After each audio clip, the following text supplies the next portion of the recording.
कहते हैं चिंता चिता का मूल है। अगर आप जीवन में चिंता करते ही रहोगे तो आपके चिता का इंतजाम खुद अपने आप ही आप कर लोगे।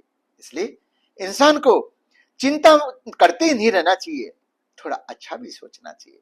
अगर आप चिंता में डूबते रहोगे तो चिता का इंतजाम आप खुद ही जल्दी ही कर लोगे। इस पर मैं आपको छोटी सी कहानी सुनाता हूँ। एक गांव में एक सज्जन रहते थे, वो रोज चिंता में डूबे रहते थे। वो जब बारिश ज्यादा आती तो वो सोचता कि यार मेरी फसल खराब हो जाएगी।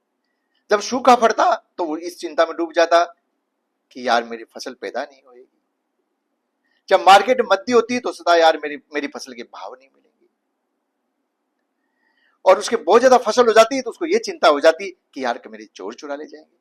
हमेशा वो सुख दुख अच्छे बुरे सब में चिंता में घिरा रहता था। उस चिंता से वो बाहर कभी भी नहीं निकल पाता था। तो एक दिन वो एक गांव के पास ही महात्मा कुटी लगा के रहते थे, उसके पास चला गया।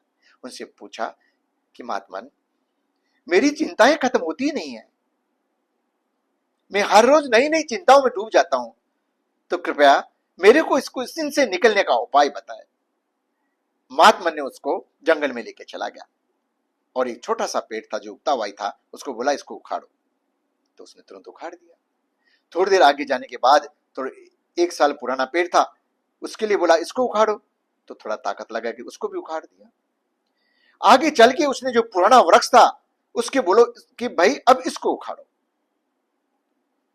वो बोला महात्मन इतने बड़े पेड़ को मैं कैसे उखाड़ सकता हूं? उसने बोला यार कोशिश तो करो। तो उसने खूब कोशिश कर ली, हाथों से पांवों से पसीना पसीना हो गया, मगर वो पेड़ नहीं उखड़ा। फिर महात्मा ने बोला आपको कुछ समझ में आ गया होगा। उसने बोला नहीं महात्मन मेरे अभी भी समझ में नहीं आया। फिर उसने बोला महात्मन ने कि देखो अपन चिंताओं का इतना भंडार भर लेते हैं, इतना पिटारा भर लेते हैं, उनको इतनी पुरानी कर लेते हैं कि वो पुराने वृक्ष कई साल पुराने वृक्ष की जड़ों की तरह जमीन में इतनी जम जाती है कि वो निकल नहीं पाती। जैसे अब ये पेड़ उखड़ नहीं सकता चाहे आप कितना ही ताकत लगाओ, क्योंकि इसकी जड़ें जमीन में बहुत मजबूत हो गई है। इसी तरह आपने अपनी चिंताओं की जड़ें इतनी मजबूत कर ली है कि वो आपके जीवन से निकलने का नाम नहीं ले रही।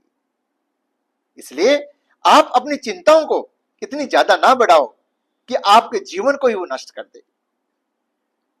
आप अपनी चिंताओं को एक लिमिट तक ही लो, और जब खुशियां आपके पास रहे तो खुशियां भी मनाओ, जो कम से कम आप उन चिंताओं को भूल पाए।